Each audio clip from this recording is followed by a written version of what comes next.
我以前做的音乐风格是很美，但是现在做的音乐是谁在意的风景线，是吧？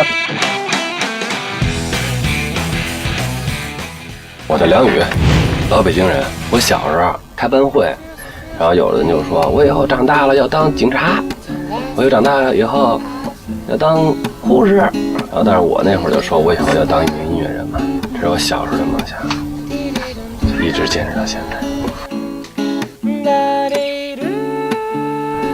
以前跟我在一起，我们一块儿玩乐队啊，做音乐的朋友啊太多了，但是要说走到今天，在我身边还能够坚持做音乐这个行业的，也就区区的2、3个人吧。在朋友眼里，我是一小音乐疯子，但是我做的音乐实实在在的，简单利落，嘎嘣脆，希望大家能够喜欢。你好，见到你很高兴。别紧张，放松。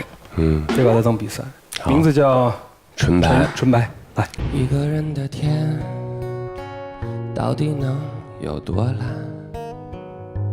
能否让深夜像白昼般绚烂？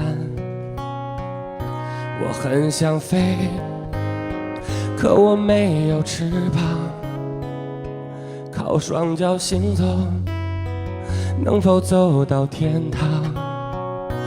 那会是不一样的我，不会迷失在路上。我想奔跑，想歌唱，想去最美的地方。哦，爱情你在哪里？有多少人偷偷的哭泣，多少逢场作戏，虚情假意，到最后迷失了自己。哦，梦想你在哪里？有多少人为你伤了心，多少众叛亲离，无靠无依，到最后只剩下自己。命运不可惜，可惜的是一场游戏。谢谢，谢谢老师。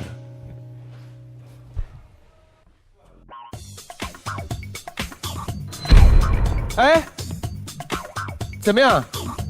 感觉你要拉闸了吗？刘宏明，你后来居上了，他在第2间待了很久，可是他要选了，他来啦！他来啦！他来了，怎么样？考虑一下。